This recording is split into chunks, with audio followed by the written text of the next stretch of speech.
fait, c'est en continu, ça c'est sûr et certain.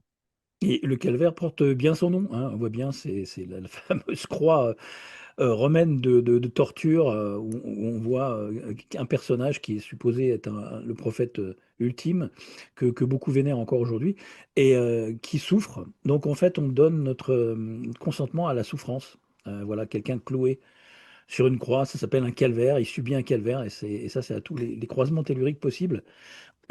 Et on voit qu'il y a une bataille de religieux, entre telle ou telle religion. Oui, ça c'est bien, ça, toi tu es un mécréant, toi tu es t'es un non-croyant, t'es une espèce de sorcier, etc. Tu dois être brûlé. Enfin, de tous les côtés, tu as des camps, que ce soit en politique ou même dans la dissidence et la fausse dissidence. Et, euh, et t'as toujours des camps, et ils sont symbolisés par, bah, justement, ça c'est un vrai symbole, ça, le calvaire. Comme je dis, hein, les mots ont leur importance. Les mots ont une force, une vibration qui est puissante, hein. Le calvaire, c'est vraiment, enfin, ça décrit exactement ce que c'est que ce monument à un croisement tellurique. Ben oui, Mm, donc oui, il y a quelque part un message. Le calvaire, je pense que c'est la normalité des choses, hein, c'est qu'on vit tous, plus ou moins, à des niveaux plus ou moins importants, mais mm, je pense que on est là pour ben, donner du louche, quoi. Donc forcément, mm, c'est un calvaire quelque part. Mais même les sentiments positifs, hein, même la joie et tout ça, je pense que mm, ça fait partie du jeu. Donc mm, il y a forcément une captation aussi à ce niveau-là, hein.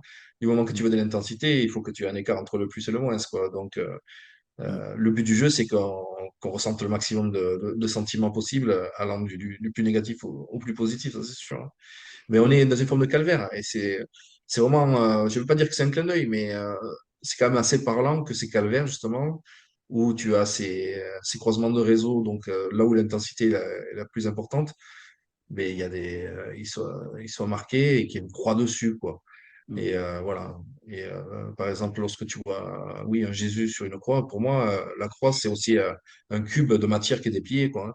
C'est un mm, petit peu, ben, voilà, notre normalité enfin, notre normalité, ce qu'on vit enfermé dans le cube de la matière, quoi, quelque mm, part. Je pense que la croix, pour moi, c'est aussi un des symboles de la matière. C'est mm, peut-être aussi d'autres choses, mais je pense qu'en fait, au niveau d'interprétation de tout, tu peux tout lire sur plusieurs niveaux, en fait. mm, Il y a une lecture vraiment à plusieurs niveaux. Mais pour moi, à chaque fois que je vois un Christ sur une croix, je vois un homme attaché au cube de la matière qui est déplié, quoi. Ça, pour moi, c'est mm. ce qui résonne en moi, en tout cas. Oui, non, mais moi c'est pareil, hein, tiens,